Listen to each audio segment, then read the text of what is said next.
इसलिए सत्कार भी ज्यादा बढ़िया मिला। भोले बाबा नहीं है तो और ज्यादा बढ़िया किया। और हाथ जोड़ करके बैठिए, गुरुजी पतिदेव नहीं है, आपको चर्चा हो जाएगी, सत्संग हो जाएगा, मन भी नहीं लग रहा है, बताओ कोई ज्ञान चर्चा करो। नारद जी ने कहा हाँ ज्ञान चर्चा करेंगे ना, लेकिन एक बात बताओ, ये गए कहाँ है, कितना समय लगेगा, कोई पता नहीं कब आएंगे और कहाँ गए हैं। ठीक है, लेकिन एक बात बताओ, ये तुम्हारे पति है ना, बताकर भी जाते हैं? नहीं, हमें क्या पता, ऐसे या ऐसे इनके भक्त हैं। नारद जी ने दिमाग घुमाया, इससे अच्छा मौका नहीं मिलेगा, इसलिए कह रहे सुनो, ये देखने में ही लगते हैं भोले वाले, अंदर से बड़े मन के काले हैं। अब किसी पत्नी से उसके पति के विषय में कहा जाए कि जब देखने में बड़ा सुंदर सा लग रहा है, अंदर का बड़ा काला है, आंखें निकल आई, आंखें निकाल के कहने लगी पार्वती जी दिमाग खराब हो गया, क्या बक रहे हो आप? नारद जी ने कहा नहीं नहीं देवी नाराज मत हो, मैं सही कह रहा हूं, ये दुनिया वाले इन्हें भोले भाले कहते हैं ना, इतने भोले वाले हैं नहीं। मतलब क्या है?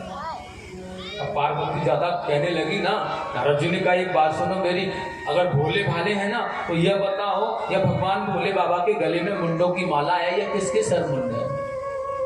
पार्वती जी ने कहा हमें नहीं पता। तुम अर्धांगिनी नहीं हो, पत्नी नहीं हो तुम, महामरे पड़ी थी तो वचन नहीं दिया था, नहीं छिपाएंगे कोई बात, सब बात पता कर चलेंगे। अब गले में पड़ा उसके विषय में भी नहीं पता कुछ, क्या है नहीं पता। पार्वती जी ने कहा गुरुजी आप तो हमारे, आप तो बता सकते हैं। नारद जी ने कहा बता सकते हैं, ये आपके सरमुंड है, आप मर जाती है, मृत्युलोक में जाती है, मरती है, जन्म लेती है, मरती है, जन्म लेती है, यह माला परोकर डाली आपके ही जन्म अवतारों की। पार्वती जी ने कहा मरने के बाद भी इतना प्यार, इतना तो कोई करता होगा, ये तो वाकई में भूले हैं। नारद जी ने कहा हो गया था, हम सोच रहे थे कुछ और करना है, लेकिन यह तो मरने के बाद भी इतना प्यार। पार्वती ने कहा नारद जी तुम तो कह रहे थे कि ये कपटी हैं, कपट करते हैं, ये तो काले मन के हैं, इतना प्यार करते हैं। माता जी का तो भाव ज्यादा और मनाया। नारद जी सोच रहे थे कुछ भाव कम हो तो आगे चर्चा की जाए, लेकिन माता जी तो बेघोर हो गई उस आनंद में। नारद जी ने कहा ऐसे काम नहीं चलेगा, लेकिन सुनो भैया एक बात तो सुनो, यहाँ तक तो ठीक है, इतना तो बताया ही नहीं, यह तो कोई बड़ी बात नहीं है, लेकिन एक बहुत बड़ी बात और है जिसे नहीं बताया आज तक। पार्वती ने कहा वो क्या है? वो ये है तुम मर जाती हो, यह आज तक मरे ही नहीं है। इन्होंने कौन सी औषधि घोट करके पी ली है जो यह नहीं मरते, तुम्हें मरना पड़ता है। और जब तुम मर जाती हो ना तो सदियों तक इनकी सेवा से वंचित रहती हो, बहुत तपस्या करनी पड़ती है, बहुत ज्यादा मेहनत करनी पड़ती है, तब जाकर कहीं ये प्रसन्न होते हैं और तुम्हारी चरण सेवा छूट जाती है। और तुम तो चरण सेवा निज रोज करना चाहती हो ना, हाँ तो फिर कैसे हो? पार्वती जी ने कहा तो ये इन्होंने क्या घोट करके पी लिया, कुछ पता है क्या? नारद जी ने कहा हाँ पता है, ये अमर कथा जानते हैं, इन्होंने अमर कथा को पी रखा है, कभी भी तुम्हें सुनाने की जिज्ञासा ही नहीं की इन्होंने, कभी तुम्हें सुनाया ही नहीं, चाहा ही नहीं सुनाना, क्योंकि तुम अमर हो जाओगी, इसलिए नहीं सुनाना चाहते हैं।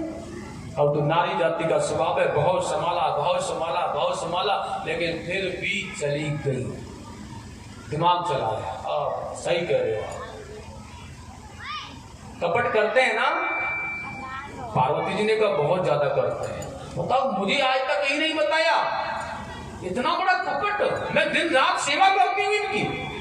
नारद जी ने कहा तभी तो कह रहा था कि ये कपट करते हैं, ये बहुत भोले वाले दिखने में लगते हैं, इतने भोले वाले हैं नहीं है भैया। पार्वती जी ने कहा ठीक कह रहे हो गुरुजी आप, मैंने भूल कर दी आपको समझने में बहुत ज्यादा। अब नारद जी ने कहा मेरा काम बन गया, इसलिए चलना चाहिए, अब यहाँ से ज्यादा देर नहीं रहना चाहिए, यहाँ ज्यादा चर्चा होगी, इसलिए नारायण नारायण देख लेना अपने हिसाब से। चले गए, भोले बाबा आ रहे हैं, नारद जी जा रहे हैं। भोले बाबा ने देखा नारद बाबा तेज गति से जा रहे हैं, अरे सुनो।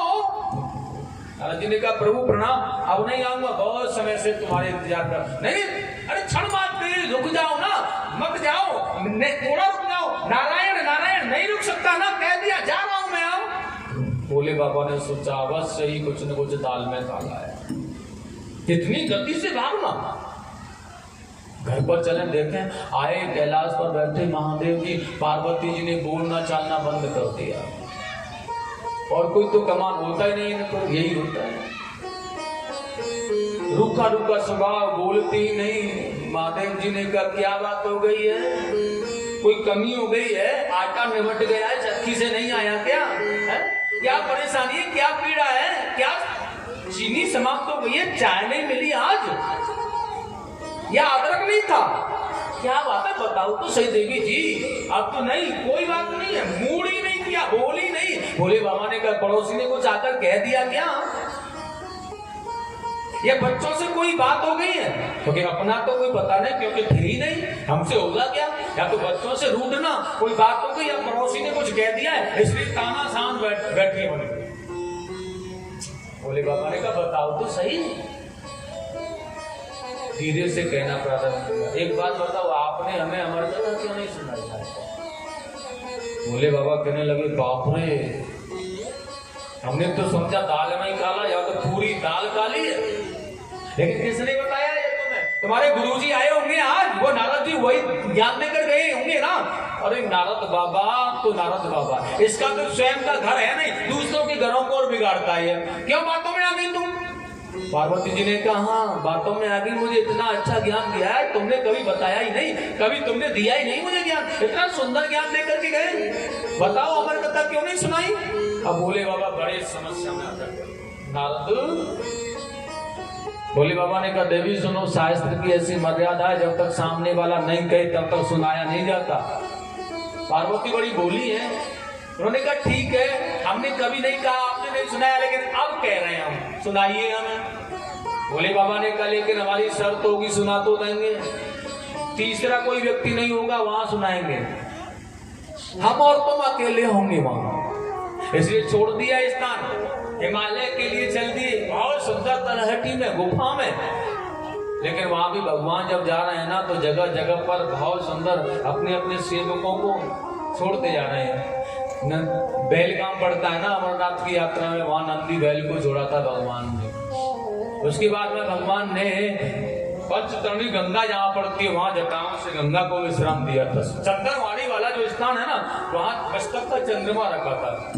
ऐसे ही सर्प को भी उतार दिया, डमरू को भी अलग कर दिया, सबको अलग करते करते अपने से भगवान, क्योंकि भगवान के साथ रहने वाले सभी सजीव हैं, जीवात्माएं जो पड़े हैं गले में, या कोई अलग नहीं है, या कोई ना कोई है, सबको अलग कर दिया, अकेले चले गए और जाकर के उस पर्वत में, उस गुफा में देखा भगवान ने, और उसके बाद आसन लगाया, बड़ा पावन साहब देवता साहब, पार्वती से कह दिया एक बार और घूम करके आओ। रहना नहीं पाइए, सबको तालियां बजा करके उड़ा दिया, सब निकल गए, जीव जंतु पंछी आदि, लेकिन पार्वती को एक बार अंतिम कहा जाकर देखो, तो देखा है किसी अलवारी में, किसी दिखाल में कहीं एक अंड रखा है।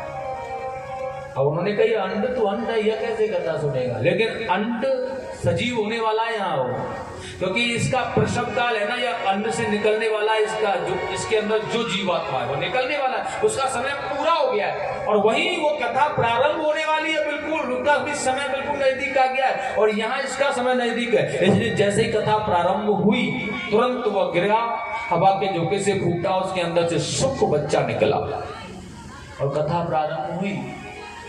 भगवान ने कहा था ओम, भोले बाबा ने कहा समाधि में कथा कहेंगे हम तुम्हें, इसलिए हमें ज्ञात रहे आप ओम ओम का उच्चारण करते रहना। पार्वती जी ओम ओम का उच्चारण करती रहती हैं, भोले बाबा कथा सुनाते ही जा रहे हैं महाराज, बहुत अच्छे बाबा, लेकिन बड़ी सुंदर कथा चलते चलते चलते चलते माता जी को निंद्रा दे दिया था। यहाँ यशुक पंछी सुन रहा था कथा को, इसलिए माता के साथ ही बोलने का इसने प्रयास किया, ओम ओम, तो यह भी बोलने लगा। भगवान भोलेनाथ को पता नहीं चला, इसलिए उस सुख देव माने सुख अंड, सुख पंछी ने वो कथा सुनी। बड़ा सुंदर भाव है महाराज। और जब कथा को विराम किया गया तो पार्वती जी ने कहा प्रभु कथा पूरी हो गई क्या? भगवान ने कहा हाँ हो गई, लेकिन हमने तो सुना ही नहीं। तो क्या हुआ था? निद्रा आ गई प्रभु जी, इतनी सुंदर कथा थी, इतना सुंदर आनंद आ रहा था, निद्रा आ गई। तो कथा किसने सुनी फिर? अब देखा वो पंछी बैठा बैठा ओ भोले बाबा ने देखा इसने, अब तुझे नहीं छोड़ूंगा। त्रिशूल उठाया, मारना चाहते, ये भागता हुआ गया, भागता चला जा रहा है। सरस्वती तट पर आकर के देखा इसने, ब्यासी की पत्नी अरणी देवी केस सुखा रही थी और केस सुखाते समय उन्हें झमाई आई, उनका मुख खुला, उनके मुख के द्वारा उनके अंदर जाकर उतर कर बैठ गया है। भगवान भोलेनाथ आ गए, ब्याजी से कहा तुम्हारे यहाँ मेरा चोर आ गया, उसे दे दो ढूंढ करके मुझे। लेकिन क्या चुरा कर लाया है तुम्हारा वो चोर आया है हमारे घर पर? भोले बाबा ने कहा अमर कथा मुझसे सुन ली है उसने, चोरी से चुपके से सुनी है, छल से सुनी है। लेकिन कहा भगवान व्यास ने जिसने आपके मुखारविंद से अमर कथा सुन ली प्रभु जी, वो तो मर ही नहीं सकता, तो अमर हो गया, आप कैसे मार सकते हो उसे? ठाकुर जी का भगवान का भंगिका सा नशा उतरा, लौट करके आ गए। पार्वती जी से कह दिया जिस पर परमात्मा मेरे राम की कृपा ना, उसी पर यह कथा की कृपा होती है। जिस पर भगवान की कृपा है वही कथा सुन सकता है। इसलिए तुम पर भगवान की कृपा नहीं थी, तुम नहीं सुनते। जिस पर ठाकुर जी की कृपा है, जिस पर भगवान की कृपा है, वही कथा का प्रेमी होता है, वही कथा का को सुन पाता है, वही कथा को समझ पाता है। बहुत सुंदर कथा। लेकिन यहाँ 12 वर्ष हो गए, माता अरणी देवी को गर्भ धारण करते करते यह बालक जन्म नहीं लेता। अभी एक बार व्यास जी ने भगवान विष्णु को प्रार्थना की, एक दिन उसी बालक को भी प्रार्थना की, भैया आप कौन है, भूत प्रेत आत्मा है या कोई देवता है, कौन है? वहां से आवाज दी उसने, मैं साधारण पुत्र हूँ आपका पिताश्री, तो आप बाहर आ जाओ ना, अपनी माता को इतना कष्ट क्यों दे रहे हो? पुत्र ने कहा है पिताश्री अभी 12 वर्ष हुई है, 1200 वर्ष भी हो जाए, युग भी बीत जाएगा तो भी मैं जन्म नहीं लूंगा, तब तक कि जब तक मुझे वरदान नहीं मिलेगा, जब तक भगवान विष्णु का वरदान मेरे लिए नहीं होगा कि मृत्युलोक में आते ही भगवान विष्णु की माया अपनी और जीव को आकर्षित कर लेती है, यह माया मुझे नहीं सताएगी तो ही मैं मृत्युलोक में जन्म लूंगा, अन्यथा लूंगा ही नहीं। भगवान व्यास जी ने भगवान विष्णु को मनाया, प्रभु कैसे भी दोनों। भगवान ने कहा क्या चाहते हो आप, क्या वरदान है तुम्हें? उसने कहा हमारा पुत्र जन्म लेना चाहता है, आपकी माया उसे न लगे। भगवान विष्णु ने कहा तो जाओ तथास्तु, मेरी माया तेरे पुत्र को नहीं सताएगी। और जैसे ही वरदान मिला फिर क्या है, पुत्र ने जन्म ले लिया।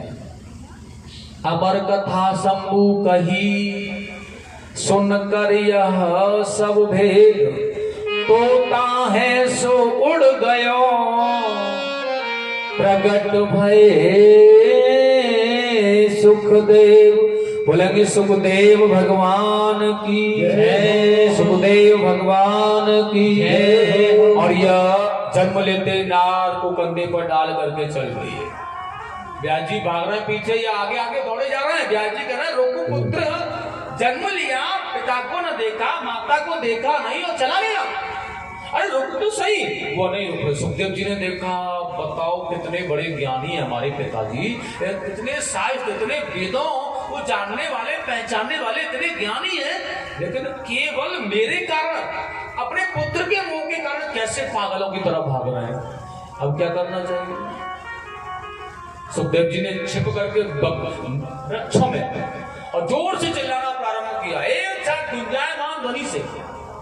व्यास जी ने समझा यह वृक्ष चिल्ला रहे हैं मुझ पर, क्या बात है, क्यों चिल्ला रहे हो? वृक्षों ने कहा सुनो तो सही, हमारी बात नहीं सुनते हो तुम, इतना बड़ा भी ज्ञान क्या, अहंकार हो गया तुम्हें ज्ञान का।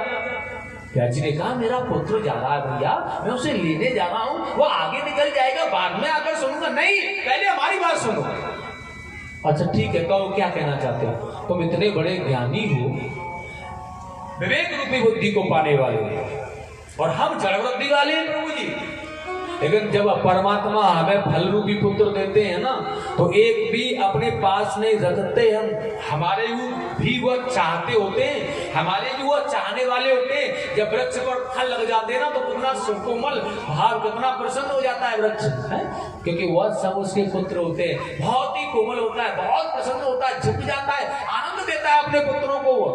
वो मेरे पुत्र होते हैं, वक्त से कहने लगे हमारे पुत्र होते हैं, लेकिन हम अपने पुत्रों को समाज की सेवा के लिए, कल्याण के लिए भेज देते हैं, अपने से दूर करना भी पड़ता है, हमें दुख तो होता है, लेकिन फिर भी हम अलग कर देते हैं। जनरेटर बंद होगा, ठीक है? जनरेटर बंद होगा। चलो कोई बात नहीं, इसलिए बताइएगा आप